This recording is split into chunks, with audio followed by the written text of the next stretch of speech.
You saw the review last week. Now we pit the Baleno against the i20. The latest from Honda is a big bike, the 650F. Here's the review coming up on CNB. And a little glimpse of the Great Overland Adventure with none other than Lewis Hamilton.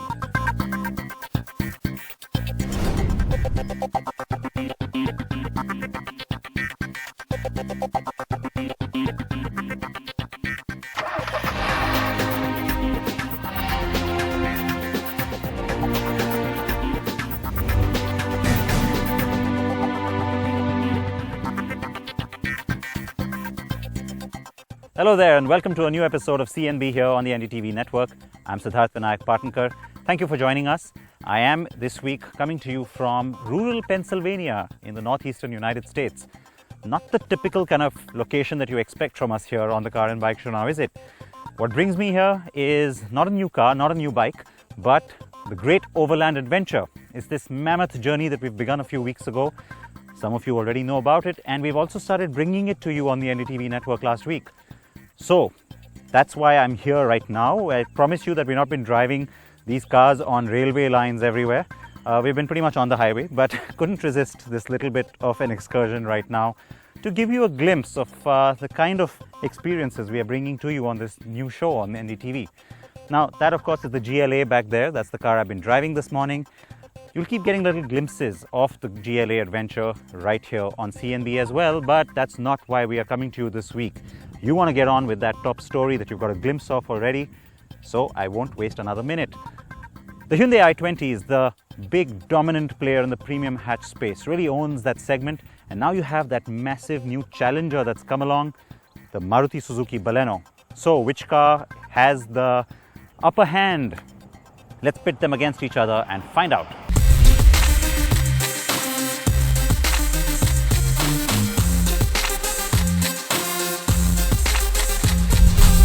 The Maruti Suzuki Baleno launches next week to be a crucial launch for the market and for Hyundai too.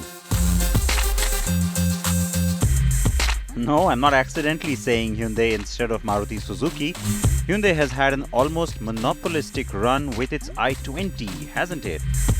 Though the Honda Jazz has also done rather well since its arrival.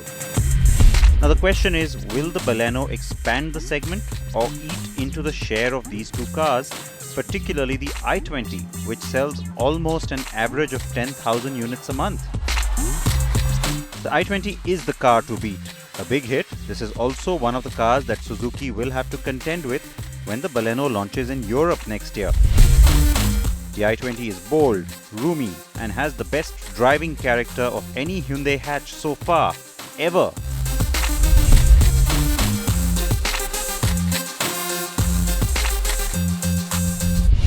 Now, the Baleno isn't obviously good looking, but there are a few cues that have been thrown in which make it look modern enough, and what Suzuki is calling that liquid flow concept is the part that I really like. I mentioned this before on the show as well. It gives you a sense of space and size and also style along the side because it gives it a distinct sort of a look. It also keeps the windowsill kind of low, which is nice, and even though the car doesn't have the longest wheelbase in its class, just look at it and you think, hey, that's got to be the biggest. And the same thing continues back here because you've got this muscle that bulges outwards, which implies a lot of cargo space as well. Again, it doesn't have the biggest boot in its class, but when you look at it, you think, I'm sure it can swallow up a lot of luggage. Good visual cues to have. The second thing which I do like is accentuating all of that. It's the use of this quarter glass. Now, a lot of cars have that blacked out element at the back, or they have a lot of thick metal. This is smart because the quarter glass comes after the door finishes, and which means that from the outside, again, the car looks nice and big, stretched, ample, and from the inside you get a nice airy sense of space thanks to that little extra light element. So very smartly done, and kudos on that particular design element. Where the car could have done a lot better is in the face. It could have been a lot sexier looking to make it look more appealing and more contemporary. Of course, the top end version does look smarter because you have that chrome element that comes through the headlamp, and it does have the LEDs, and it's a projector light. So overall it tends to look a little smarter, a little bit Kizashi like in its look. But yeah, the car could have added a little dose of sexiness, couldn't it? On that is where I turn to the competition. The Jazz from Honda definitely looks modern and very, very new age. The Fiat's Punto Evo is the beauty, and then you've got the i20, which hands down remains the most stylish car in its segment. Now, it was with good reason that we also awarded this the NDTV Design of the Year 2015 and continues to reign as we speak. But that's, I think, the big differentiator between these two cars then. The i20, when you look at it, instantly gives you that oomph factor. There's a wow kind of a sense. The first time you see this car, you stop and look at it again. That's what Hyundai wanted. That's what Hyundai got, and which is perhaps one of the big reasons why the i20 has been so successful. The Baleno, very different looking and instantly implies a lot of space. It looks more ample. Visually, the two cars are so distinctly different. That's what's going to go for the Baleno. It's going to be the car that people are going to look at and say, practical family hatch. Makes sense to buy this car. This one is for those who want that extra dose of style.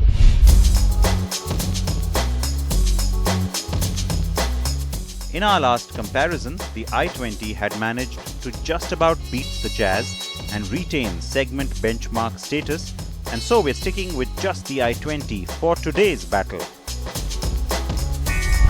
The one thing that went against the i20 was the lack of gadgets that the Jazz had, but now, just in time for Diwali, and perhaps more importantly the Baleno launch, Hyundai has reworked the i20's interior to offer better colors, better finish, and the all-important touchscreen, which also has navigation.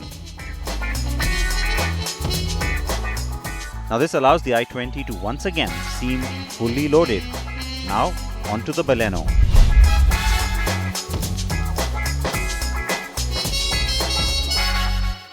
Maruti has been really brave to go with an all-black interior theme. In India, everybody seems to be obsessed with beige. And remember, when you use dark colors, it makes the space look a little smaller. Even though the black color is all around, it's not two-tone, that's the car's trump card. You get a tremendous sense of space, as I've been saying, and when you're in the car, more so. Good headroom, excellent legroom, and a nice airy feel to the cabin because of all the glass around and even the lower window height. I think all of that really adds up. So, very smart move on that front. I think a lot of families are going to like that.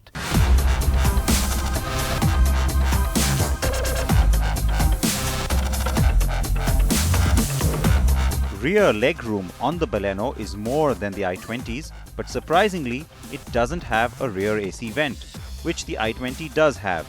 The i20's rising belt line makes the rear seem more cramped because the window is a bit high. The Baleno's climate control system and in fact the overall central console layout looks nicer and trendier too.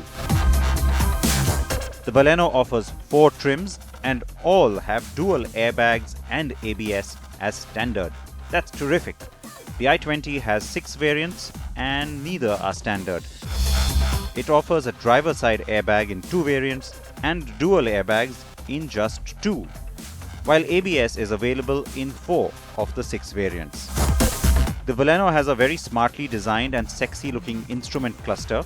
The Zeta and Alpha top trims also have the really cool TFT display trip computer with a great interface and even the real-time torque and power output display that we showed you last week. The i20's instrument cluster is informative but boring by comparison. Both cars have touchscreen infotainment and navigation, but in both, that's only on the top trim. The Baleno bumps up the cool quotient though with the Apple CarPlay USP. The top trims also give you keyless entry with a start-stop button, reverse camera, electric mirrors, and a tilt and telescopic steering. Both cars offer diesel and petrol engines. The i20 is now in desperate need of having an automatic option, and now it will need that to also be a fuel-efficient one, since the Jazz and now the Baleno have a CVT petrol. The Baleno has the Fiat-derived 1.3-litre DDIS engine that's a little gem. Tuned to deliver 74 bhp, it works very well. The i20 has the more powerful 1.4-litre U2 CRDI with a lot more torque, And so it makes you wonder why Maruti didn't opt for the 90 bhp version of that 1.3-litre engine. The answer probably lies in these figures. The much higher segment best mileage claim gives Maruti Suzuki an edge, doesn't it? On the petrol side, the two seem more evenly matched, almost figure for figure. And even though both use a 5-speed manual gearbox, as I said before, the Baleno has a CVT option, which also delivers the same mileage as the petrol. I have both cars with me in their diesel avatars, as that will likely remain the higher selling engine variant for both of them. The i20 has a mature feel to it, coming across as very well built and engineered. That is what had really impressed me about this second generation car when it replaced the first i20.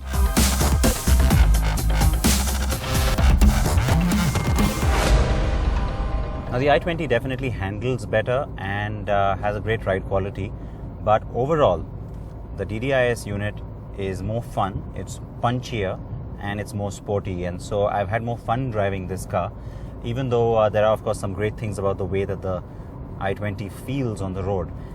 Now there is something to be said about the fact that Suzuki has done a good job with mating this 5-speed manual gearbox to this engine. I've already talked about the immense amount of torque that comes out of this motor, and given that when you're coasting along on the highway especially and you're getting all of this great torque from the motor, once you cross 2000 RPM, you start to get the sense that, hey, you know what, it could have used a 6th gear. So I suspect that was done from a cost point of view to keep the same 5-speed gearbox on both the petrol and the diesel. But having said that, yeah, it could have definitely used a 6-speed, and that's an advantage that the Hyundai definitely has. That is the only real disappointment. The car's steering and sporty ride make up for it though. The diesel Baleno feels planted and the steering and suspension feel solid. The obvious tilt of the suspension setup towards comfort will go down well with Indian buyers, though the i20 also enjoys good ride quality, as I said. The availability of torque as low as 2000 RPM in the Baleno and 1500 RPM on the i20 mean both cars maneuver quickly and effortlessly through city traffic. The i20's gearbox comes across as more refined though. And that is more or less true on the petrol side too. The Baleno does seem zippier, and this is no surprise considering Suzuki's prowess with small displacement petrol engines. So what's the verdict? The Baleno appears to hold an edge in this contest, though I don't have the benefit of comparing prices as the Baleno only launches next week. But my gut tells me that Maruti Suzuki won't make an S-Cross-like mistake and will be aggressive with Baleno pricing, which may even undercut the i20 substantially. If that is true, then I have to say the Baleno is the winner of this contest. I shall revise that statement once the prices are out though.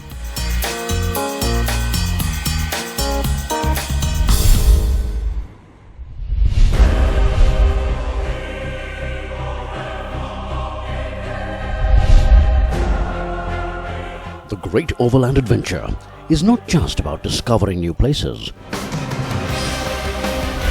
but also meeting people who share our passion for driving and adventure.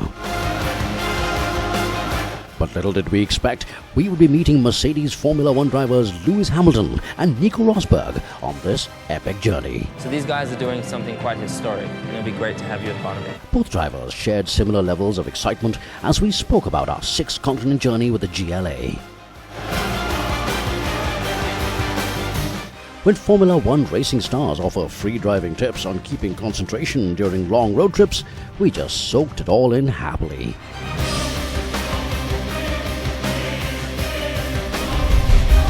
Meeting Hamilton and Rosberg was special, not just for the obvious reasons, but it was interesting to see these racing aces starstruck with the magnitude of this GLA adventure.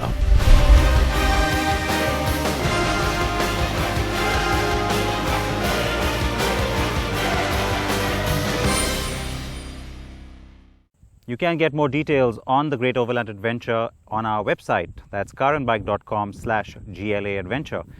Lots of pictures there and some interesting videos as well for you to take a look at. Keep your feedback coming, not just on the GLA Adventure, but on CNB as well. And you may have noticed with our new look, we also have Sector Snapshot for you running through the show. So all the top news comes your way as well. Let's take a short break here on CNB. We're back with more.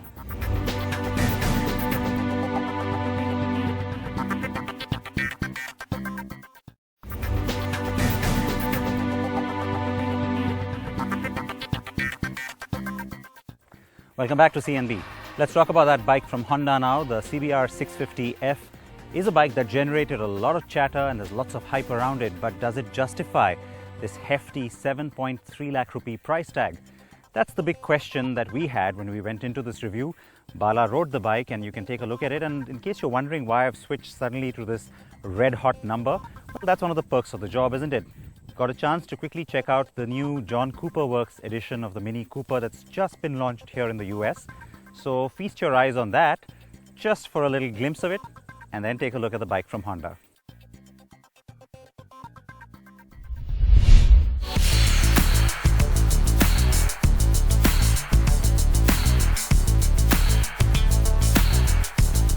The 150 and 250 CBRs have given Honda a good indicator at India's growing need for sports bikes, and so the CBR 650F arrives with huge expectations. But the launch of the bike in August turned out to be a disappointment, with the ex-showroom price of 7.3 lakh rupees despite the bike being a CKD. The CBR 650F gets your attention instantly with its striking looks of a sports tourer. The design is accentuated with the racing tricolor graphics and the massive rear tire. So there's some muscle here and there, but all done in line with the dominant sporty design.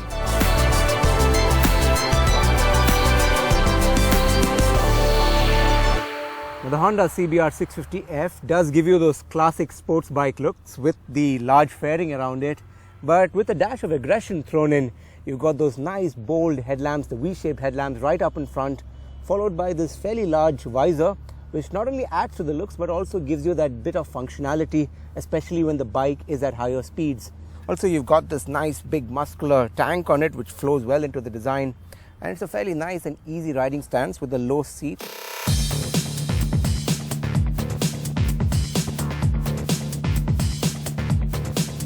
There's nothing wrong with being classic as long as you're not boring. The twin-pod instrument cluster is all digital, maybe a bit basic, but we don't mind. At least it's not trying too hard to impress.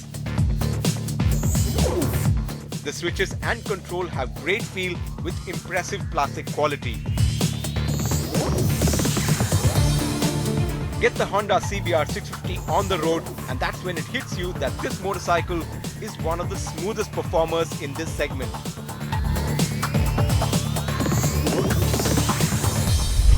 Now, the inline 4-cylinder engine on the Honda CBR 650F does impress with its refinement levels.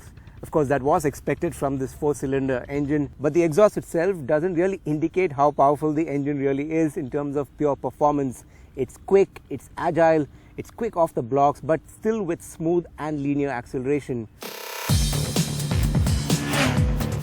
There's lots of refined power on offer from the 649cc liquid-cooled engine with 85.3 bhp, mated to a 6-speed gearbox performing well to keep things smooth even at low speeds. Push this bike on straight line speeds and the CBR 650F feels superbly planted, and having ABS as standard does add to the confidence. The bike handles well around corners too, without feeling too heavy at 215 kilos. For a company that has cracked the scooter and commuter bike segment in India, Honda's pricing of the CBR 650F comes as a shocker. It is a motorcycle that doesn't overawe you with performance or quick throttle response. It is a calm and collected sports tourer that any rider will enjoy.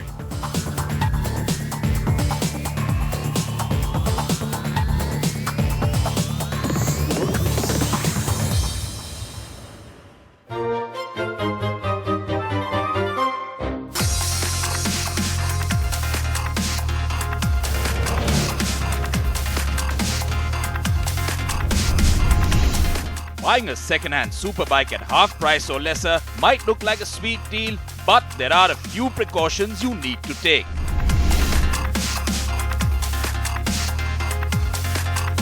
Cases of forged documents and illegal imports do exist with many unorganized players in this segment.